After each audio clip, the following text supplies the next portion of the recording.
Salut tout le monde, on va en parler sur l'actu mercato estival 2025.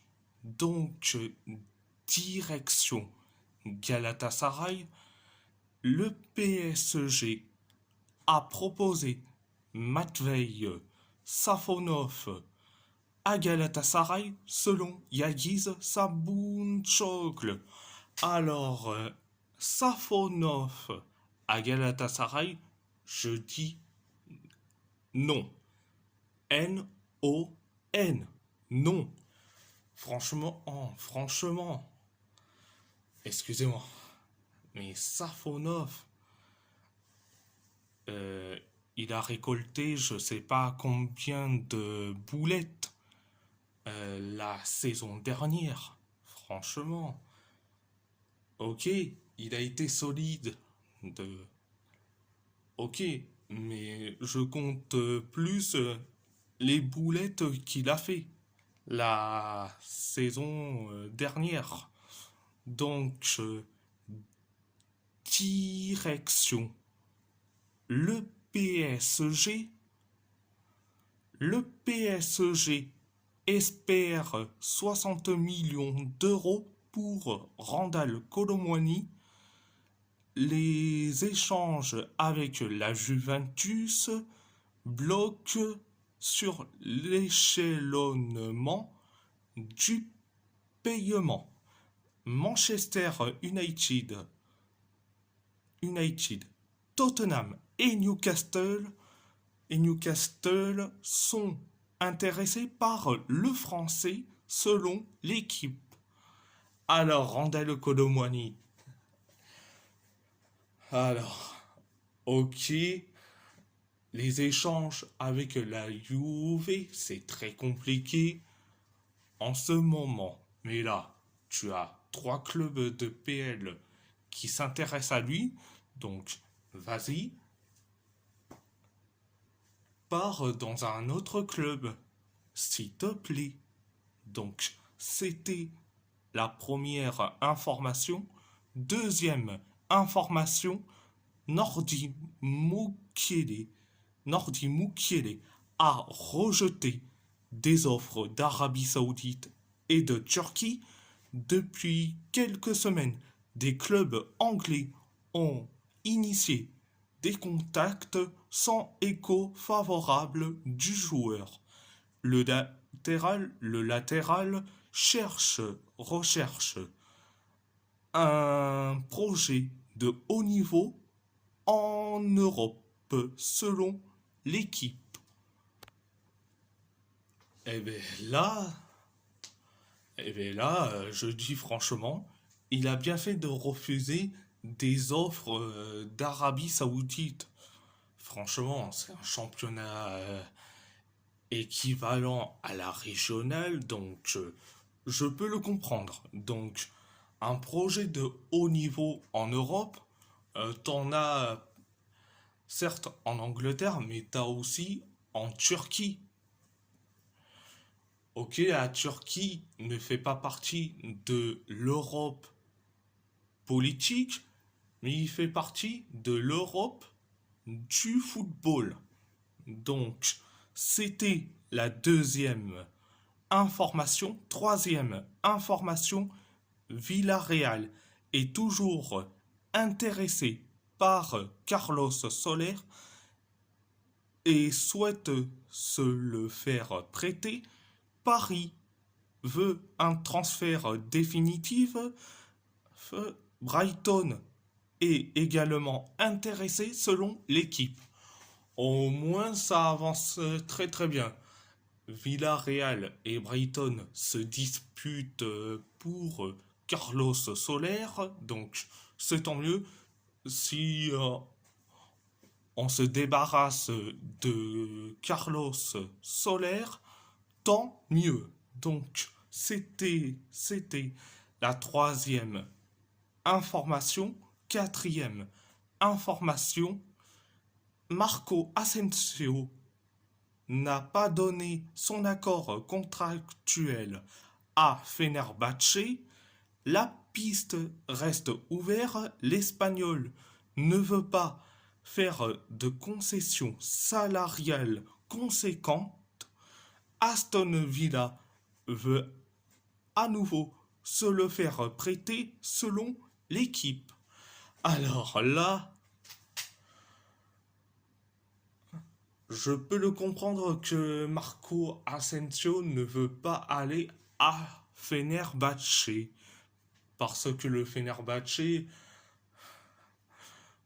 c'est un club qui se dope le plus. Donc, pourquoi je dis ça? Je fais référence à quoi? À l'interview de Alan Saint-Maximin, quand il a juste dit que il nous mettait des produits dopants pour faire gagner le championnat et blablabla. Euh, donc, je peux comprendre que Asensio n'a pas envie d'aller à Fenerbahçe, mais trouve-toi un autre club. Donc, c'était la quatrième information. Cinquième information pour Renato Sanchez en état. Hein, les solutions de sortie ne sont pas nombreuses. Son dossier pourrait prendre du temps selon l'équipe. Alors, Renato Sanchez, je dis franchement, il doit quitter le club. Donc, concernant Renato Sanchez, affaire à suivre. C'était la cinquième information. Sixième information, Ilyes Housni a des intérêts de Ligue 2, mais il n'a pas répondu favorablement. Il aimerait trouver un point de chute en Espagne. L'Arabie Saoudite est une destination possible selon l'équipe. Je dis franchement, s'il veut aller en Espagne, pas de souci. Il y a des clubs qui vont s'intéresser à lui. Et si je verrais bien un club espagnol aller s'intéresser à lui, je pense à des promus comme Levante ou le Real Oviedo, qui sont certes des promus en Liga euh, pour cette saison. Donc, c'était la sixième information. Septième information, Galatasaray s'intéresse à Lucas Beraldo. Les jaunes et rouges prévoient de faire des démarches concrètes pour le jeune joueur dans un avenir proche, selon Fanatic. Alors, Lucas Beraldo, il ne sait pas défendre. Et je dis franchement, il ne sait pas défendre. Et je vais dire franchement, Lucas Beraldo à Galatasaray, c'est non. Donc, c'était la septième information. Direction l'AS Roma. Daniele Gilardi a signé à l'AS Roma en prêt en provenance de l'Hellas Vérone, montant du prêt 2 500 000 euros. Alors, franchement, on a recruté un top défenseur central. Il est jeune, il est prometteur. Mais la seule chose que ça m'inquiète, est-ce qu'il va faire des dingueries en mode catastrophique, comme avec l'Italie U21 lors des 2 matchs de l'Euro Espoir. Donc, c'est là où je pose cette question. Donc, c'était la première information.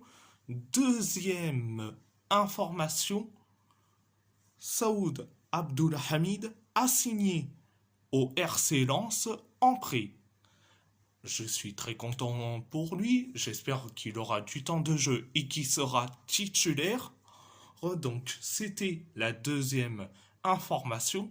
Troisième information, le nom de Claudio Echeverri commence à émerger.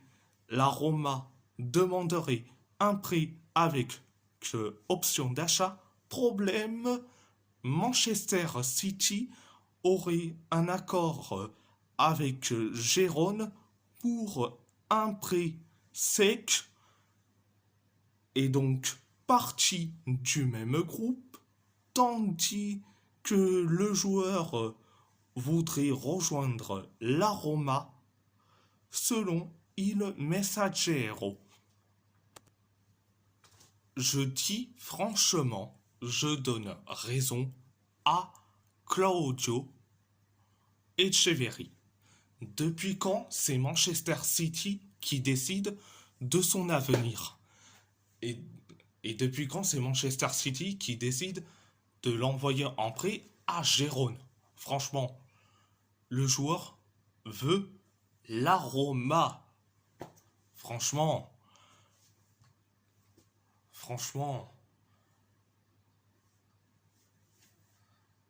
Et c'est là où je donne raison à Echeverri. Donc, c'était la troisième information. Direction Wolverhampton. David Moller-Wolf a signé jusqu'en 2030 avec Wolverhampton en provenance de l'AZ Alkmaar pour 12 millions d'euros. Je suis très content, enfin, un latéral gauche. Je suis très content. Enfin. Donc, très content. Donc, direction le FC Porto. Luc de Jong a signé librement jusqu'en 2026 avec le FC Porto en provenance du PSV Eindhoven. Alors, là, on a trouvé un super sub